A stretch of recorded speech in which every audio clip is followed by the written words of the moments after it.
Hello, Rabbi Mordechai here. We're in it. We're in Elul. We're in Eretz Israel, Yushalayim. And the thing is, everyone's doing their shirs on other rabbis. Everyone's doing their shir on Elul, on Tshuva, and it's amazing, And but you think about it, it's like, how do we understand it, And not only how do we understand Tshuva, because we have so much wisdom, we have thousands of years of wisdom, and this topic has been discussed, Baruch Hashem, and there's so many takes on it. How do we connect to it right now? How do we connect with it with our generation, right? How do we connect to tshuva with our generation? It's not saying that the sages and the wisdom is not endless, it's not eternal, it's not forever. We're not saying that. I'm not saying that, but how do we, with the place that we're in right now, how do we connect? So I think we're going to try to go on a little journey, and we're going to try to understand tshuva for our generation, like a way to think about it for our generation, right?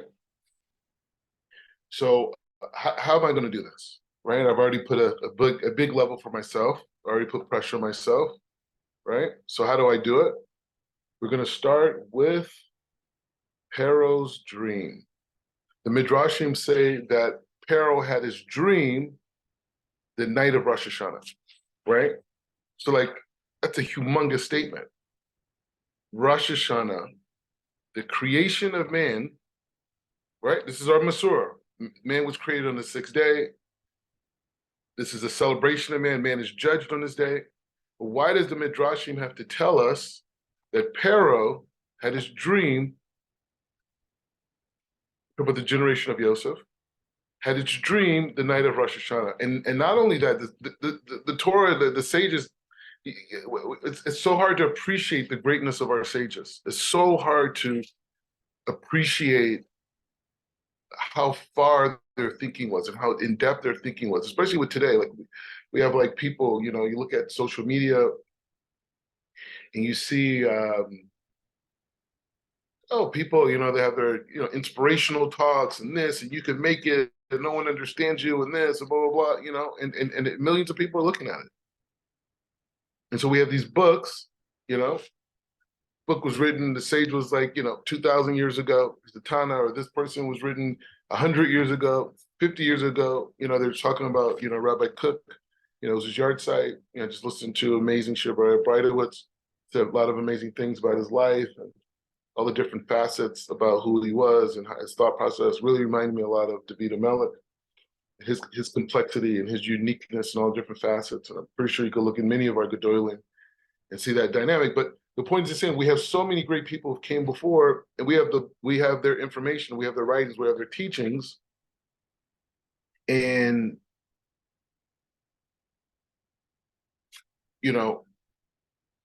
that's old. This is the new stuff. We got the new stuff now, right? We got the guy who's on the internet. The guy, he's teaching Kabbalah on the internet, right? And so you have that dynamic. So the sages say people who are beyond logic, right? Beyond our ability to comprehend the level of wisdom, the sages teach that Rosh Hashanah, Paro, the wicked man of planet Earth, has a dream. That's the beginning, right? Now, another thing that's interesting about it is that, okay, so that's Rosh Hashanah. That's Paro's dream. So how long was Yosef in jail? 12 years. 12 years. Wow, 12 years. Wow, 12 years. Psh, amazing, 12 years. So what if we turn those into 12 months? Would those 12 months be connected to this dynamic of Rosh Hashanah? Would it be the beginning of the year? We're moving things around, right? You could do that. Kedushin, right? You could say that. So there was this process of 12 stages before this monumental moment where Paro has his dream. And not only that, Yosef was in jail. He was in a prison. He was in a limited state, right? Let's look at Yosef's life. When did that happen to him before? When was he in the bore in a pit when his brothers threw him in, right? And what happened after that? He gets pulled out. That's the beginning of a whole new revolution of his life. It's a little bit of din there. It's a lot of din. But there was the beginning of a new beginning, right? So the Midrashim, they tell the story. It says, Rav Elazar, who's a Tana. It's a famous story that the Midrash brings, and it talks about Rav Elazar was, the big Rav of the time, so big story. Rav Elazar, Yavna, yeshiva. And so this lady comes to him and says she had a dream and she really needs help. It's really bothering her. What's the dream? So she has a dream that her ceiling had all these cracks in it and it imploded on her. She's worried, right? Pretty serious dream. God forbid anyone should ever know such a thing. So Rav Eliezer interprets the dream. What does he tell her? He says, that means you're going to give birth. Right? He connected the whole idea of the ceiling, the breaking, the whole dynamic. And he said, you're going to give birth. You're going to have a son. Okay, boom. Later, what happens? The lady had a son. Right? So the lady was worried, the whole thing. Rabbi Eliezer gives her this message, boom, new beginning, right? She has a son. Then the story goes later, maybe a year later, maybe longer. She comes back to the base midrash. She comes back and she says basically the same. She comes looking for Rabbi Eliezer, but he's not there this time. Right? He's not there this time. And so when she comes, she's like, where's Rabbi Eliezer? I have this dream, this dream, blah, blah, blah, blah. So students are like, he's not here. But, what's the dream? Maybe we can help you out. So they tell her, she says the same dream. Ceiling, crack, boom, exploding, boom, boom. Probably thinking that she's going to have another baby, right? What did they tell her? They said that no, your husband's going to pass away. Your husband's going to be nifter. He's going to pass away. He's going to die. So the lady bursts in tears, this, blah, blah, blah, moaning this, or she falls out on the ground. And so as this is going on, Rav Elazar is coming back.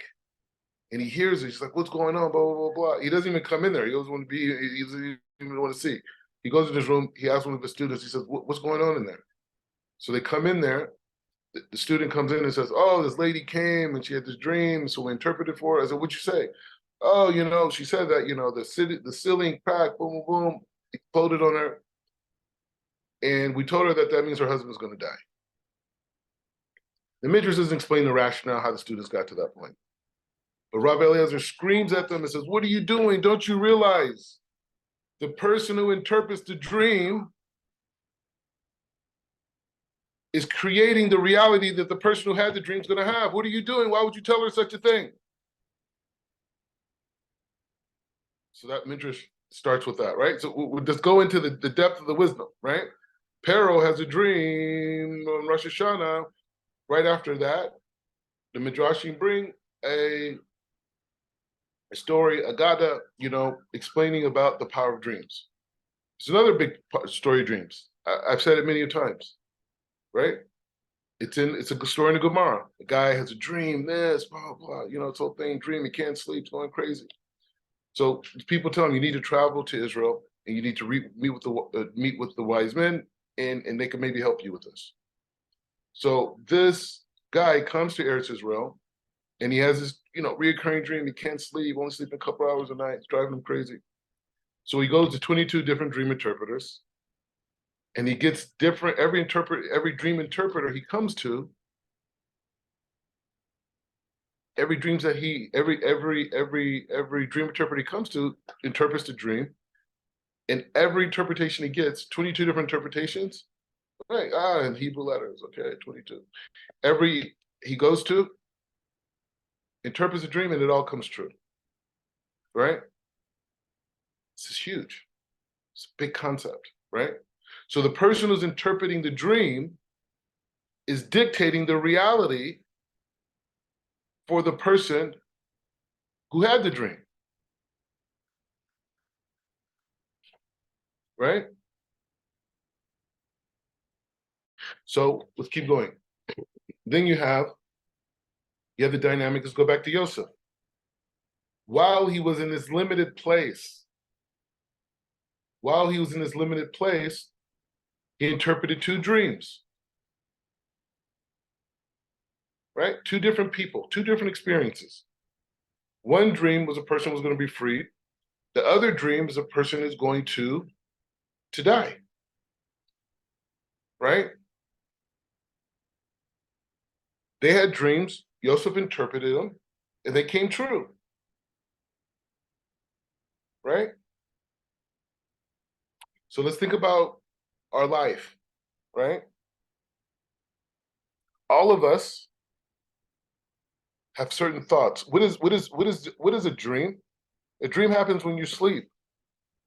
And the sages teach that it's the lowest level of prophecy, right? It's a form of prophecy. It's a form of prophecy. It's giving us an insight, right? It's giving us an insight to something about our lives or our daily experience, but it's bringing them all together, and we're experiencing it in this elevated subconscious state called sleep, right? Okay. A lot of times, the dreams that we have are things that we aspire to or things that we don't want to happen. You know, sometimes you wake up. I've had dreams before in my life where I've woken up and like, whoa, I'm glad that wasn't real. I'm glad that's not our reality. You know, sometimes during COVID, I woke up, I was like, wait, am I dreaming? Like, I feel like I'm in some like alternate reality. You know, it's like everything's shut down. You can't go anywhere. You're restricted, and the police are everywhere. And if you go too far, they'll arrest you. You know, the people, everyone's wearing masks. There's this random disease. You can't see it. It's everywhere. Somebody wake me up, pinch me, wake me up. No, that was real life. But sometimes we have dreams where we want to wake up. We have dreams where we have experiences, and then we have another form of dreams that we have a vision about ourselves. We have a vision about our future, right? So the lady, she has a dream. Let's go back to Rav Elazar. She has a dream, ceiling is collapsed. Now you could take that dream and you can interpret it two ways. One is you're going to have a baby. Another is your husband died. But the dynamic of that dream and how it's expressed, same dream, same person, probably in the same bed, right? That dream is interpreted, and so therefore someone else is interpreting that outcome for a person.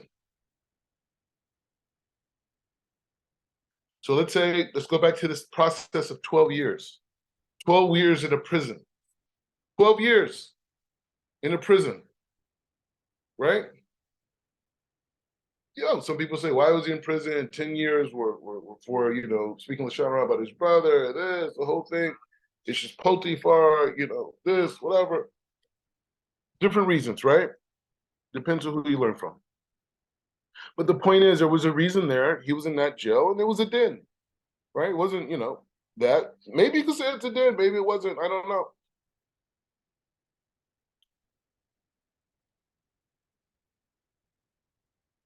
But while he was in there, he was interpreting other people's dreams, right?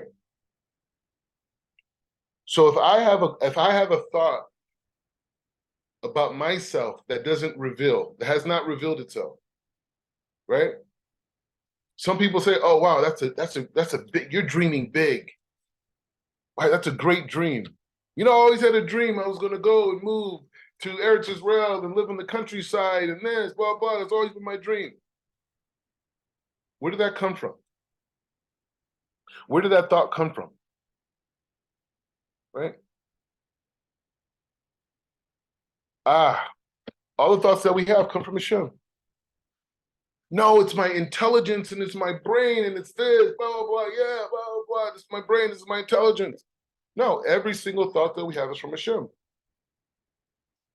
Even our negative thoughts are from Hashem. I had this thought. Hashem says, don't do it. But Hashem gave me the thought that you shouldn't do it. That's the challenge. I didn't do it. You did exactly what Hashem wanted. You plugged into the spiritual system. I want to say this, but Hashem says don't say. I want to look at this, but Hashem says don't look. I want to eat this, but Hashem says no. Me coming over that desire and using my free will allows me to connect to Hashem. But Hashem has to give me, he has to give it to me first. He has to give me the opposite thought in order for me to use my bechira to be able to achieve what he has planned for us. Right? So every thought comes from Hashem. Every ambition comes from Hashem. So sometimes I go to sleep, I have a dream. Wow, this is amazing. I don't ever want to wake up. I've had that dream too. Like, this is amazing. This is fun. This whole thing. I'm sure people who lost people close to them and that they loved, and they've had dreams where they were reunited and they were experiencing that person and laughing and joking and eating and whatever. And they're like, I don't ever want to wake up. And I've had dreams. They're like movies. You wake up right before the best part. Right? Okay. So this is the question. This is the question. I have desires and thoughts and ambitions that are given to me by Hashem. The question is, who's been interpreting those things for me?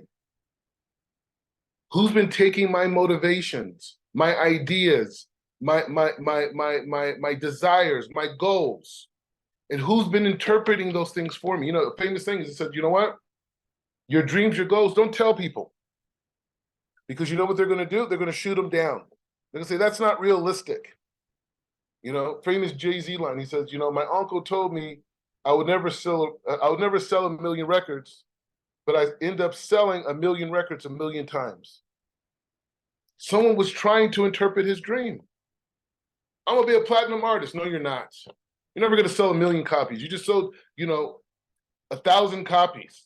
And you did everything you could. You worked hard, the whole thing. And all you did was sell 1,000 copies. Right? I remember years ago, I used to work with this group called the New Boys. Whatever, it's a whole thing. You could Google it.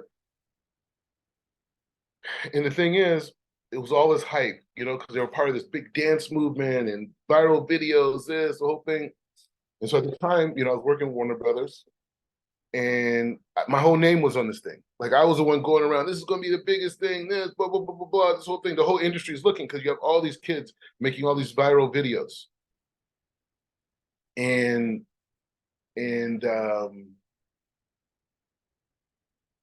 I executive produced the album, Skinny Jeans to the Mic.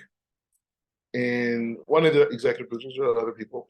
And the thing is that when that album came out, it only sold like 2,000, 2,500 copies first week. I mean, and this is like, you know, that was really bad, right? And so I remember talking to the CEO at the time, Todd Moskowitz, and I said to him, I was like, he said, yeah. I said, what do you think about the sales? You know, like, I'm thinking like, you know, this guy's looking at me like I'm weird now, right? I'm just trying to see where he's holding at. And he says, it's amazing. I'm like, wait, why?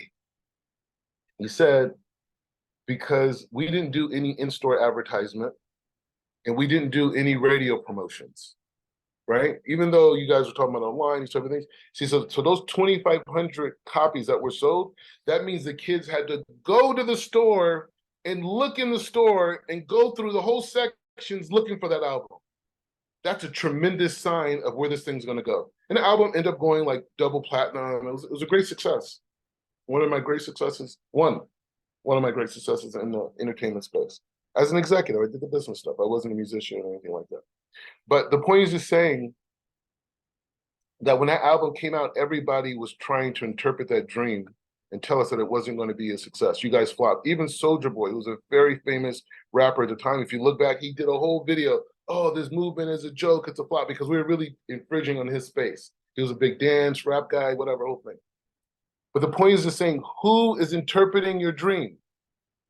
about yourself, about who you can become in your life? And have you believed that dream interpreter? Did you believe that interpretation about who you were supposed to become? Where you supposed to go in life? What you were supposed to accomplish?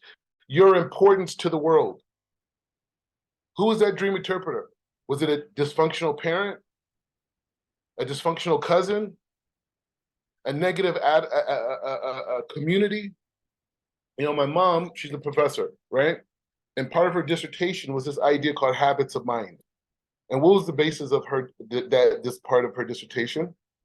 She said that people should study other people. Like, say you have a kid who lives in a very impoverished neighborhood, right? Drugs, gangs, broken families, people, family members, parents incarcerated, social workers, adoption, the whole thing, right? So from that space, right? From that space, my ambitions and my dream to be a successful person may be explained by becoming a drug dealer, right? My desire to defend truth may express itself as being, you know, a gang leader, right? My desire for closeness to intimacy may be expressed through random illicit sexual activities. That's what everyone else is doing. My society, my environment is doing that. You know how many people had talents and abilities, and they had that one parent that says, "You're not good at that." I saw this one boxer. He just wanted a thing. I don't know his name. I'm not like such a boxing person, but or sports in general. I used to be never boxing, but basketball, football, this type of stuff.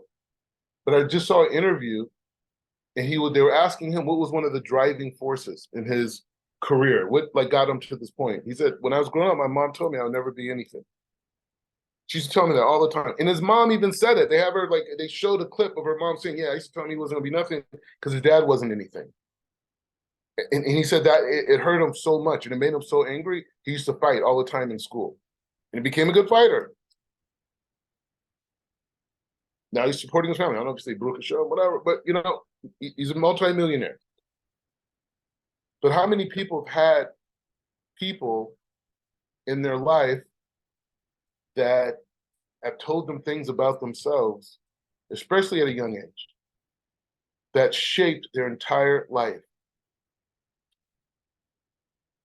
You know, Rabbi Hirsch, he brings down, you know, Moshe Rabbeinu, Moshe, to draw out. This is the name in Hebrew, right? Was given to him by Batya.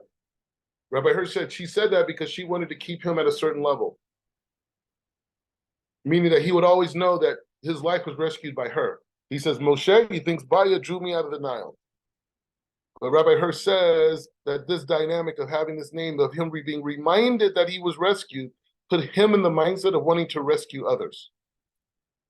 To the point when he was on Mount Sinai, he told Hashem, when Hashem says, "I'm going to destroy the Jewish people and recreate the world with you," in essence, paraphrasing, he said, "Take me out of your book."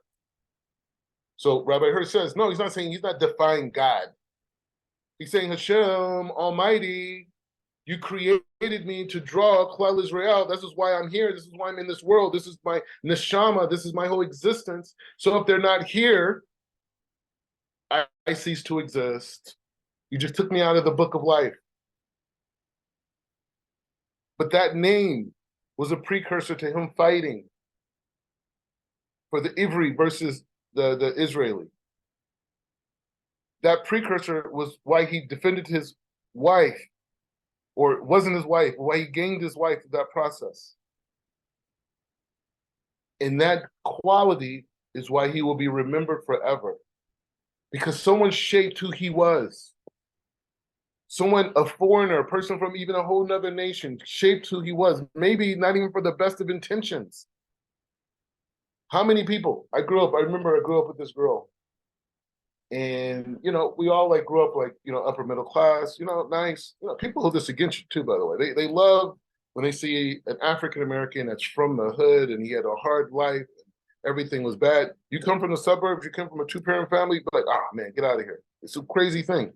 This is an upside down the reality is. But I knew this girl. I'm not going to say her name, right? I shouldn't say her name. Her name's Tanya, right? She saw this, she'd be like, whoa. It's interesting. Her name was Tanya, by the way. She wasn't Jewish at all. And long story short, I remember, when we were all in high school, you know, we were all very ambitious, right? We're in Calabasas, like all of us had dreams. We're gonna do this, we're gonna be millionaires. This, I'm telling you, like this is like if you look at my high school yearbook, I have no idea where it's at. Maybe it's somewhere in my parents, whatever. But we were writing in our yearbook, like, I'm gonna take you out to eat when I make my first million. We were 12th graders in high school, but this is how we were programmed for success or material success, right? Which eventually led me to spirituality. But the point is that, so I remember Tanya, she went to college. She was going to university, USC. And I remember at this time I was like working for my dad, going to school part-time, and I was just pumped. I was jacked. I'm gonna do this, make all this money, blah, blah, blah, this whole thing. So when we were younger, Tanya was part of that conversation, like, oh, I'm gonna be successful, I'm gonna be famous, this, whatever. And I remember talking to her when she was a freshman in college. And I said to her, I said, so what's up? What's going on? You're ready? What's going on? What are you gonna do? This whole thing. And I just remember she said to me, she said, you know what? The biggest thing for me, I want to have a family. I just want to have a family. And I want to make a good living and have a family. And I was just like, I kind of took him back. I was like, wait, family? I mean, okay. I mean, that's obvious. But looking back on it, she grew up in a single parent family home. Her mom struggled for many years growing up. And she married some guy who was very wealthy. But that wasn't her dad. That was just a situation that she evolved into. So for her, that was her dream. Her dream was just to have a good family. It's not just, but to have a great family. Now that I'm a Jew, this is the greatest thing, right? So the question is to say that through this process of understanding Yosef Asadic and understanding this process of 12 cycles, or in peril having the dream at the end of these 12 cycles. And why Yosef was in that 12th cycle, the issue of interpreting reality was the thing. How do we connect that to ourselves? Who's been interpreting my dream?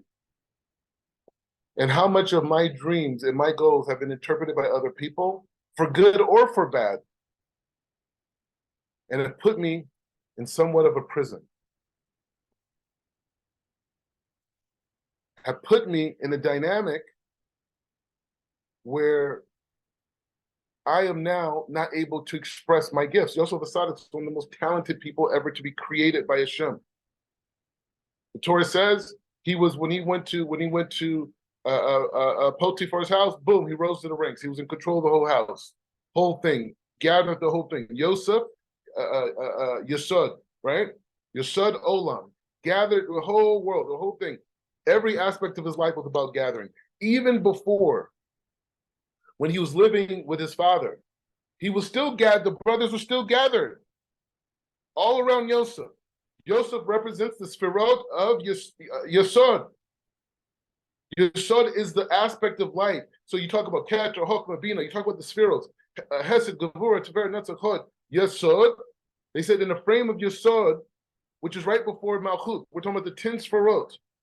And that light that's coming all the way down from Keter disseminates itself and changes its qualities as it goes from Keter, Chokmah, Bina to Hesed all the way to Yesod.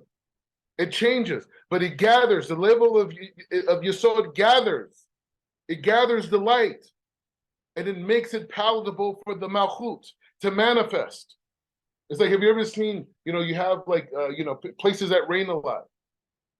They have these different, technologies that gather the rain, and it takes the rain and it filters it, and it allows that rain to be usable for plants, for people, to create life. This is the level of Yesod. Yesod takes the collective light and it puts it into a dynamic. So when you look at the story of Yosef Asadic, he's constantly gathering. He's constantly in the middle of bringing everything together, whether it's his brothers in negativity, whether it's a caravan, whether it's Potiphar's house, whether it's in the prison itself, and eventually the whole world. The whole world. He gathers the grain and saves the whole world. So is the Torah just teaching us about a man, or is he teaching us about a man who represents a spiritual expression that we should never forget for all of our days? So now he's in a place where he's gathering the thoughts. He's gathering the dreams of other people. Before, he was gathering his dreams and sharing them to other people. It was the opposite. When he was doing that, he received judgment. The Midrashim says that he was in prison for those years, part of which was speaking Lashon Hara. His relationship with his brothers. He was gathering his own self, him, and saying, you guys are good. And the brother's like, were you saying we're going to bow down to you? You're going to rule over us? This was the beginning of his life. And this ultimately led him to being excommunicated from the family to the point his father thought he was no longer here. And so now he's inside of a prison, a limited place. And now he's determining and helping other people understand their dreams. And by doing that, this led to him being released from the prison. So what is the month of Elul? If we're saying the Pharaoh's dream was on the night of Rosh Hashanah, what is the month of Elul? What is the transformation process? From leaving the I consciousness, the me, my thoughts, my existence, and transforming myself through this process to see others. How many people am I helping every day? How many people am I giving chizuk to every day? How much am I teaching Torah every day? How much am I going to build and create and do for others in my own home, in my own community? Because if I'm in that state of me, that is a prison. That's not the real reality of who I am. The real reality of who I am is only expressed through others. Why did God have to create all these people? Billions of people. And the population continues to grow. Why can't it just be me? God created me. I'm in the world. I'm by myself. Adam Rishon. Adam was only able to realize his capabilities by having another person in his life. He didn't realize that he would defy Hashem. He didn't realize that he had that attribute within himself. He didn't even understand tshuva until his son. His son, killed his brother. He did tshuva. And Adam learned from that. The whole dynamic of other people is that we can't understand who we are without other people. But you know what stops that? Every dream that we have, since we're a kid, say we had a dream to be a painter, a dream to be a singer, a dream to be a dancer, a dream to be a writer, a dream to be an astronaut, whatever, a basketball player, football player, whatever that dream was. The root of that dream mostly had to do with engaging with another set of collective. Very few people said, I have a dream to never see anybody, to never talk to nobody, to be all alone, to see nothing. And we got nature too. So you can't say, oh, well, people, what about someone who's somewhere, gets dropped off on an island? He still has nature. His fish. You get stuck on the island, you got fish, you got trees, you got insects, you got animals. You have a breeze, you have the sun, you have the moon. The whole context of reality makes us have to be altruistic. But if we're living in the way of self, we're not expressing who we are. We're not expressing who we're supposed to become. We're not doing it. And so that place is a prison. That place is a place of limitation. So let's go to the Pharaoh's dream. The Pharaoh's dream on Rosh Hashanah was a precursor to Yosef being let out. Now, the super precursor was him interpreting the dreams inside a prison. Other people, while he was in that limited state. Some people like, you know what? When I get better in life, you know what? That's when I'm going to help people. When I'm healthy, when I have money in my pocket, that's when I'm going to help people. No, Joseph is teaching us while we're in our prison, while we're in our negative state, this is the time to give. This is the time to go against our nature. When we're going through suffering, David HaMelech brings into Tehillim, he says, the suffering that a person goes through is because Hashem is trying to bring us to a place of tshuva. And I'm saying over here is that the true tshuva is to rearrange our perception of our dreams and take them away from I and take them into a place of we and us and to everybody and to everything. If I have a talent, how can that talent heal people? How can that talent empower people? I'm giving this year right now. What if I use my ability to communicate to sell used cars my whole life? I'm not putting down a person who sells used cars, because even that used car could be something to empower somebody, and he could be explaining to a person on how to save money in this. I'm not limiting that, but I'm saying the ultimate level of creativity. I told this guy this I went to this Malava Malka. You know, he's like a musician, he's a young guy. And he's saying like, and I said, you know what? I said to him, I said, you know what? You get into your craft, right? Everyone is a craft. People, guitar players, this, whatever, different types of people. And you do it so many years, you start to perfect it, you know? You give so many shirim, you get good. You write songs, it just becomes a thing. I remember there's a songwriter, I'm not going to say his name, he's a controversial guy, but he wrote amazing music. His midot were not so great. That's why he's in jail right now. But I just remember he was saying once in an interview that where he's at as a songwriter is like everything is a song. You open that door, he's like, you just opened up the door and you opened up a new world. You know what I mean? Like, I can't sing. Okay, maybe I can. I can sing Hebrew stuff. Not like Hebrew songs, but like songs about Torah and God, you know, Lashon Kodesh, you know, different things. But the point is just saying that idea of being so into your craft that it becomes a perfected a part of who you are, right? And so I told him, I said, you see my career as a creative, right? Because that's what I was a creative. To do finance, you got to be creative. You have to know so many moving parts. You got to know trends. You got to know personalities, right? You have to understand the execution of the process. It's a lot of stuff going on. It's not like such an easy thing. Like you just meet a guy and say, hey, put $5 million into here. You know, put $20 million into here. It's a lot goes into it. And so I told him, I said, the highest level of creative expression is communicating God.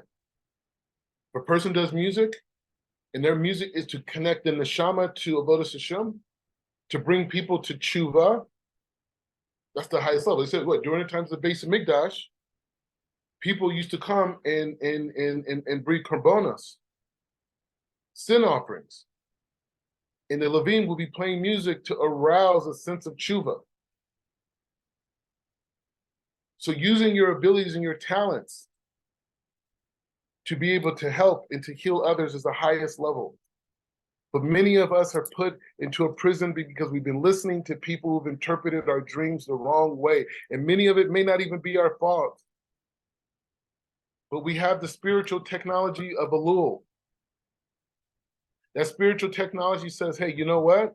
This energy, this shefa, this light that's coming down, this opening in the cosmos, right? Because that's a whole nother shir. What's going on in the heavens? That this month is different. Why couldn't I do tshuva in Av? Yeah, you can. Right? But now it's time to reinterpret not only my dreams, but the whole world. And that's what we learn about Yosef Asadik, and that's what we learn about Pharaoh, right?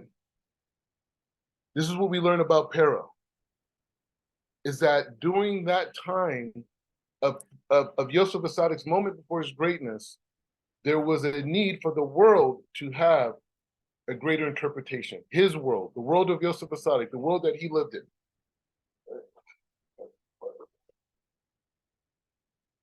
Plugging his computer. Anyways, so the point is like this, right? Hold on. There we go. So the point is like this, right?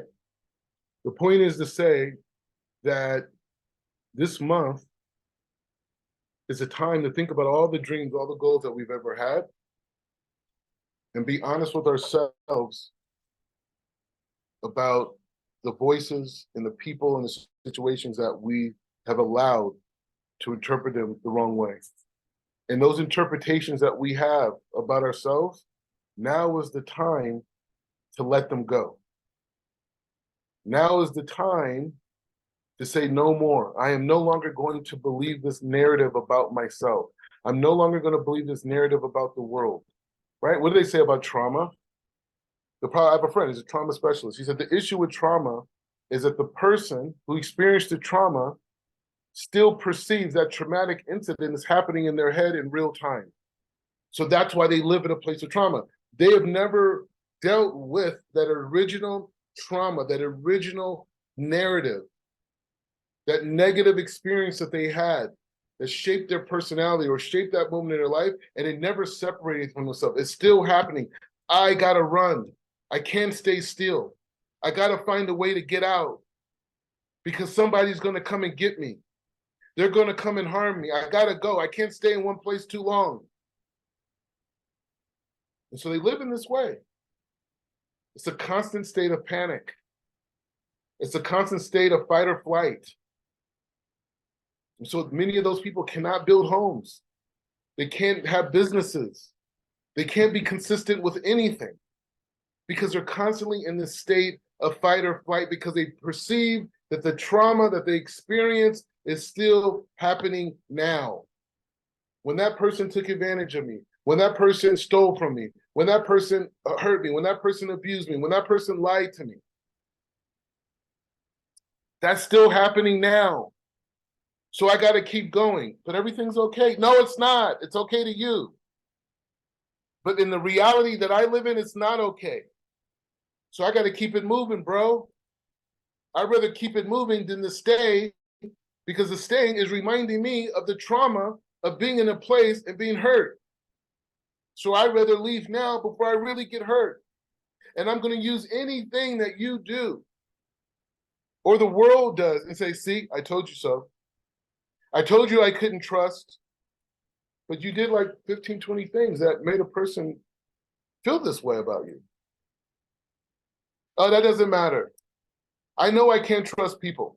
I know I can't believe it. Everyone turns their back on me. No one's there for me. But look what you did to make them feel. That doesn't matter. I need things to reinforce this experience of constant trauma that I live in. And this is my life. This is my life. So I will lie, I will cheat, I will steal, and I will put myself in the prison that will not allow my talents to express themselves. Because if I express my talents, if I express my gifts, well, then guess what? Who am I? Because the person that I am can't do that. You're not allowed to do that. You're allowed to believe the dream interpretators, or the interpretation that you were given at this stage in your life, and you have to hold on to it. And you know what? Most of the time, we use a series of experiences to interpret our dreams. We are the interpreter of our dreams. We're the ones who say, no, you can't get up. You can't be productive. You can't be excellent. because you are blah, blah, blah, blah, blah. You're this person. This is your name. This is who you are. But Moshe's greatness was able to take that name that he was given, connected to trauma. Could you imagine the trauma of being a baby and your mom is under distress and she has to put you inside of a teva, inside of a thing and throw you in the river and say, please, hopefully God will save him. You know the trauma? You don't think a child can interpret those things? And then you meet a person, a Gentile, who tells you, that reminds you of that experience every day of your life. Every day of your life, you're reminded that you were in a traumatic experience in your life where your mother abandoned you and she left you almost for dead. And you survived. So how do I understand that experience? Okay, Moshe's mother was a tzedekis. Okay, we get it.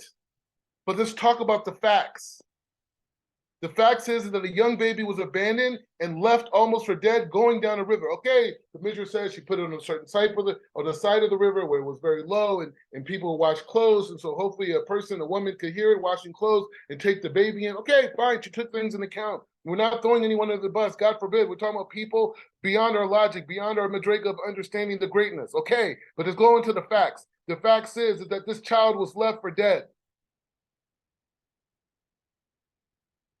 And was saved and that had to go and grow up in some foreigner's house of pure darkness, was an orphan in essence, grew up not knowing who he really was. That's who he was, and he transformed that experience to be an assistance and a help for others, and achieve the highest greatness of closeness to Hashem that will ever exist on planet Earth. That's what he did with his trauma. So what are we going to do in this month? What are we using the power for? When we're reading Tehillim, when we're going to Kever Siddiqim, when we're going to the Kotel, and that's if you have the merit to be here. But when you have these things, and you're learning, what are you cleansing yourself of? What are you using this light for? You're using it for what? To expand your intellect?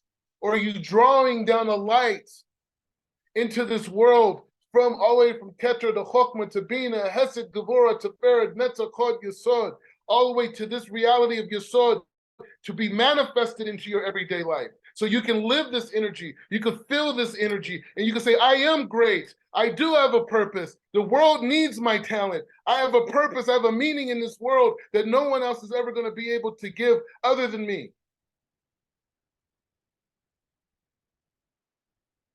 that where we're at? Or it's just, it's just the month of Tshuva. Remember, I ate that thing from that store, and you know what? Maybe the hechsher wasn't so great, and Hashem, I'm sorry. Vidui, I'm sorry. Hashem, I'm sorry. Oh, Slichot. Hashem, say, forgive me, Hashem. I did Slichot. I went down there. I yelled. I cried out to God. What about the prison that you're in? What about the mission that the world is counting on you to fulfill? What about that? Are you freeing yourself from that? There's a prison. The prison has a gate. The gate has a lock. In order to open it, you need a key. Are you putting the key in the lock, and are you twisting that key slowly and slowly and slowly until that door opens up before Rosh Hashanah? The Torah has given it to us. It's right there. This is a month about recreating our existence. This is a time to free ourselves from all the bad thoughts that put us into a prison of thought, a prison of potential, a prison of accomplishments. You know how many people started in their life, later in life, and did tremendous things? Could you imagine Rabbi Akiva?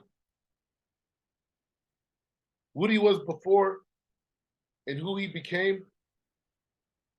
He had to let go. Oh, I'm a simpleton who knows no Torah, not even Aleph Bet, and I'm 40 years old. But Hashem says, no, you're going to be the greatest Talmid Chacham of our generation. The whole understanding of the Jews and the Galut is going to come from you and your understanding. Could you imagine? You believe that? You believe it? He changed the narrative of his existence. That's Rabbi Akiva. Oh, no, Rabbi Akiva, he was such a scholar. He was able to understand the halakha, this, blah, blah, blah, blah, blah. Wow. Yeah, this, oh, wow, he interpreted things. Wow, he connected the dots. Wow, Moshe Rabbeinu saw him in a dream. Wow, the whole thing. No, Rabbi Akiva transformed his perception of himself. That's the greatness. Everything else is commentary. He believed in a miraculous self that did not exist at that time. So what do we do? What do we do? How do we get there? This is the month of Elul. The month of Elul is a time for us to think about who we can become, who we're supposed to be, and understand all those thoughts come from Hashem. Every one of them come from Hashem. They all come from Hashem. So if Hashem put the thought in my head to go at 40, like Rabbi Akiva, or 30, or 28, 25, 50, 60, if Hashem put that thought in my head, who am I? Because it's a mitzvah, right? Hashem puts thoughts in our heads that we're supposed to reject, and there's thoughts that we're supposed to follow. How do we know? Which one's connected to the Torah? What's connected to the mitzvah? So Hashem put this thought in my head. So what do I do? If I have a voice and I have the gift of singing, or if I have the gift of dance, or the gift of acting, or the gift of drawing, am I doing it because I like and I enjoy, or am I saying, no, this is a way for me to bring joy and happiness and peace of mind to other people? This is a way to inspire other people, and that's why I'm going to pursue this dream. Because that's what Yosef Asadik showed me, why he was stuck in life. And he couldn't get out, only through Hashem rescuing him. But he was rescued to go and to do the job in the Ratzon of Hashem, which was to save planet Earth. That's what he did. So let's understand this idea of Pharaoh having the dream, the night of Rosh Hashanah, and what that means for us as Jews.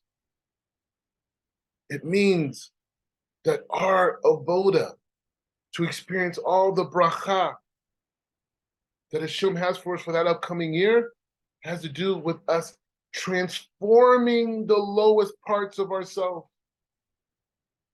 Maybe we could say Moshe Rabbeinu represents the highest part of ourselves. Pharaoh represents the ego, the negativity, the limited perception, or the ruler of the limited perception, the ruler of Mitzrayim, the narrow place. And so maybe if we reinterpret that part of ourselves, that aspect of ourselves, if we go into and we take the inner aspect of ourselves, the Yosef Asadik that's within us, the Moshe Rabbeinu that's inside of us, and we take that and we transform Pharaoh's thoughts, the internal Pharaoh, the ego, the gaiva, the laziness, the self-doubt, the uncertainty, the fear, the trauma, the fight or flight, and we transform that, then we're going to have a blessed year. All the best.